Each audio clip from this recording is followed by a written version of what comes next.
Selamat pagi, salam sehat selalu. Bagaimana kabar kalian di rumah? Ibu harap teman-teman kelas 7 di rumah sehat dan selalu dalam perlindungan Allah Subhanahu wa taala. Teman-teman kelas 7, belakangan ini Ibu sering memperhatikan seorang solois pria dari Indonesia. Dia sangat terkenal. Solois yang Ibu perhatikan ini memiliki wajah yang bulat, tubuh yang tinggi tegap dan sedikit berisi. Dia terlihat tampan ketika rambutnya diarahkan ke belakang. Solois pria kita ini, dia suka berpenampilan santai. Sering terlihat mengenakan kaos berwarna putih, lalu dilapisi kemeja. Biasanya kemejanya tidak dikancing. Atau kalau tidak menggunakan kemeja, dia biasanya menggunakan blazer berwarna hitam, juga tidak dikancing. Penampilannya yang seperti inilah membuat dia terlihat tampan dan santai dalam satu waktu sekaligus. Solois pria bertubuh tegap ini biasanya menyanyikan lagu-lagu yang bernuansa patah hati, menggunakan bahasa Jawa dan memiliki suara yang khas. Siapakah solois pria yang Ibu maksud? Jika kalian menebak solois pria yang Ibu maksud adalah dia,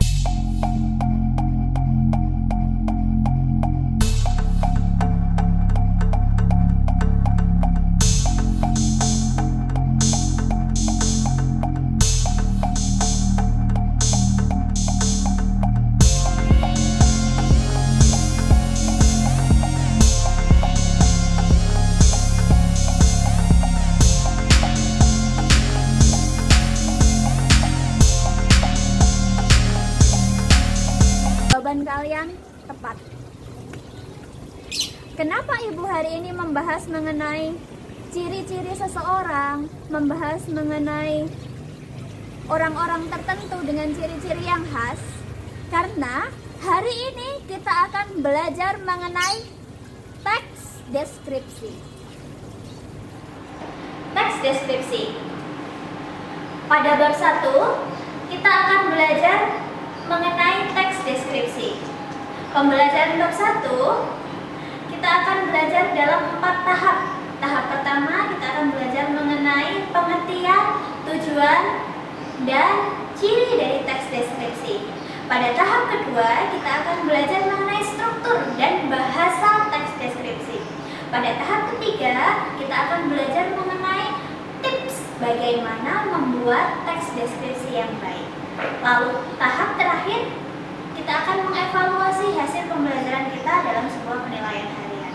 Selama tahap 1, tahap 2, tahap 3, tahap 4 berlangsung, kalian akan menjalankan sebuah penilaian proyek. Jadi goals-nya, tujuan akhir dari pembelajaran ini adalah kalian mampu membuat sebuah video berdurasi maksimal 2 menit yang berisi tentang deskripsi tokoh yang menurut kalian paling berjasa dalam hidup kalian.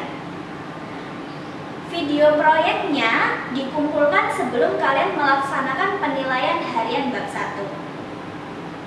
Pada hari ini kita akan belajar tahap 1, yaitu mengenai tujuan, ciri, dan isi dari teks deskripsi serta objek yang dapat dideskripsikan. Untuk lebih memahami materi, silahkan simak contoh teks deskripsi berikut.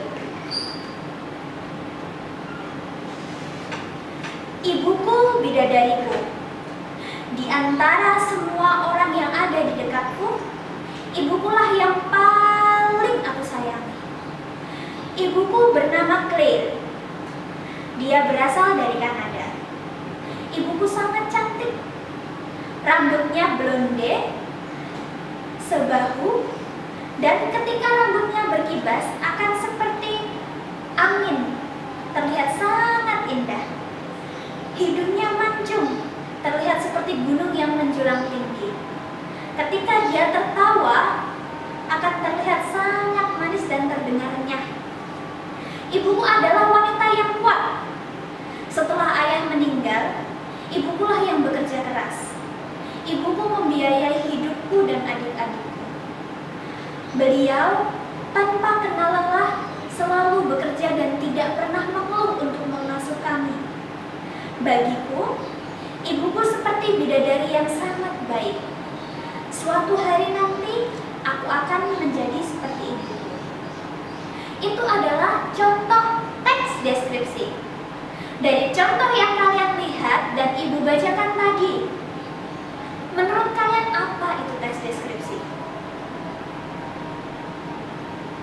Teks deskripsi adalah teks yang menggambarkan sesuatu secara detail atau rinci, agar pembaca atau pendengar seolah-olah merasakan atau mengenal objek yang kita deskripsikan, padahal belum tentu pendengar dan pembaca sudah pernah melihat objek itu. Tapi gara-gara teks deskripsi, mereka seolah-olah berkenalan, mereka seolah-olah akrab, mereka seolah-olah ada di dalam objek yang kita deskripsikan.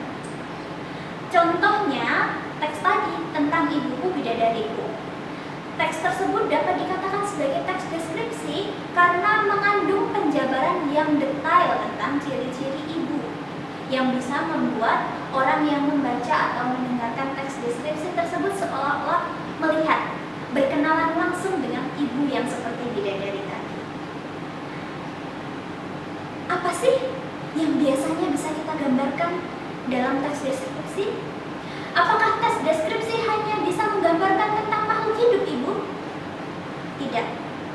Teks deskripsi bisa menggambarkan tentang banyak hal yang ada di sekitar kita.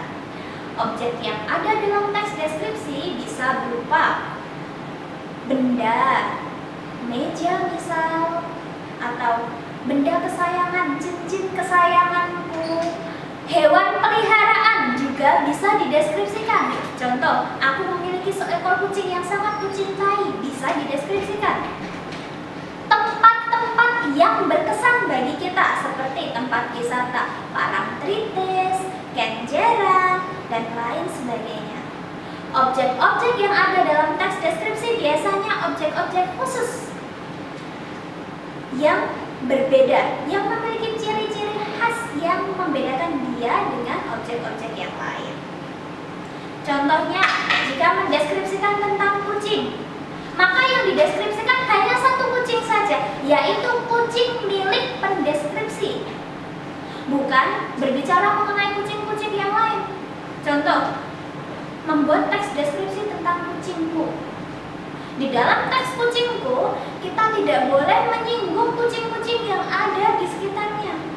Kalau kita menyinggung kucing-kucing yang ada di sekitarnya, namanya bukan teks deskripsi, beda lagi, namanya laporan hasil observasi. Bisa dipahami ya? Contohnya, teks deskripsi tentang kucing. Silakan simak teks deskripsi yang ada di samping. Kucingku, Sunny. Ketika aku kecil, kakek memberikanku seekor kucing kecil yang kuberi nama Sunny. Sunnyku memiliki bulu yang halus berwarna kecoklatan seperti matahari. Kakinya pendek. Ketika dia berjalan, dia gemuk sekali dan perutnya bergoyang-goyang seperti berbunyi duk duk duk. Sunny tidak suka makan ikan. Sunny lebih suka makan makanan manusia seperti roti, nasi, dan lain sebagainya. Meskipun begitu, aku sangat menyukai Sunny. Dia sangat setia padaku. Ketika aku pulang sekolah, Sunny akan berlari mengejarku dan memintaku untuk memeluknya. Di dalam teks deskripsi itu, hanya ada satu objek yang dideskripsikan secara khusus, yaitu seekor kucing bernama Sunny, bukan kucing-kucing yang lain. Tujuan dari teks deskripsi, seperti yang contoh yang Ibu berikan tadi, teks deskripsi bertujuan untuk satu, memberikan gambaran rinci mengenai teks yang dideskripsikan. Kemudian, teks deskripsi dapat dikatakan berhasil ketika orang yang atau orang yang membaca teks deskripsi seolah-olah melihat dengan langsung atau seolah-olah merasakan, bahkan seolah-olah menyentuh ada dalam keadaan yang dideskripsikan, maka itu baru dapat dikatakan deskripsi yang bagus. Jika belum pada tahap itu, maka tetap berlatih. Seseorang tidak akan langsung bisa menjadi pendeskripsi yang bagus. Ada tahap-tahapnya. Semakin sering kita berlatih teks deskripsi, maka semakin sering kita mendekati keberhasilan mendeskripsikan objek tertentu. Jadi ibu harap saat kalian pertama kali membuat teks deskripsi, hasilnya kurang baik, kalian merasa, aduh teks deskripsi kok jelek ya, jangan putus asa. Karena setiap orang pasti pernah mengalaminya. Hal yang harus kalian lakukan ketika kalian merasa tulisanku kok jelek ya, aku harus belajar lebih baik lagi. Apa sih yang ada dalam teks deskripsi itu? Boleh nggak sih kalau dalam teks deskripsi aku juga membuat hasil observasi? Boleh nggak ya? Jawabannya tidak. Deskripsi dan observasi itu berbeda.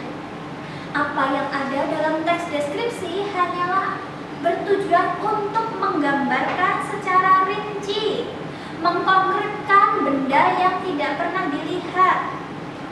Dan biasanya kalau dalam teks deskripsi itu bersifat personal, memasukkan perasaan orang yang membuat deskripsi. Jadi isi dari sebuah teks deskripsi adalah rincian dari sebuah objek yang dilakukan oleh penulis dengan menggunakan perasaan, memasukkan kesan-kesannya dalam teks deskripsi. Contoh, desaku Arwala. Desaku bernama Arwala, desa yang sangat indah. Letaknya di Maluku Barat Daya, perbatasan dengan Timur Leste. Desaku ada di tepi pantai. Ketika pagi datang, angin berhembus sejuk. Ketika kau memasukinya, kau akan disambut oleh pohon-pohon yang berjejer rapi. Di jalan setapak kau bisa melihat rumput-rumput yang ditata rapi. Arwala tidak luas, hanya sekitar 200 orang saja yang ada di dalamnya. Tapi di Arwala, kau bisa merasakan apa yang dinamakan kedamaian. Baik. Itulah pemaparan mengenai isi teks deskripsi, tujuan teks deskripsi, dan ciri-ciri teks deskripsi. Dapat disimpulkan bahwa teks deskripsi adalah teks yang bertujuan untuk menggambarkan sebuah objek secara rinci dengan tujuan supaya pembaca atau pendengar dari teks deskripsi tersebut merasakan seolah-olah ada di dalam suasana, seolah-olah melihat, seolah-olah merasakan apa yang dideskripsikan, dibantu dengan gaya bahasa penulis yang memasukkan gaya bahasa yang emosional. Demikian yang dapat Ibu sampaikan, semoga kalian bisa memahami apa yang Ibu sampaikan. Pada pertemuan ini, link umpan balik akan Ibu sertakan di deskripsi. Jika kalian memiliki pertanyaan, kalian bisa mengirimkan pesan WhatsApp kepada Ibu. Nomor HP Ibu akan Ibu berikan kepada wali kelas kalian. Jangan sungkan untuk bertanya karena malu bertanya sesat di jalan. Jangan lupa saat bertanya, ada etika-etika yang harus kalian jaga. Pertama, ucapan salam, sebutkan kelas dan nama kalian. Terima kasih atas perhatian kalian. Sampai jumpa pada sesi selanjutnya. Wassalamualaikum warahmatullahi wabarakatuh.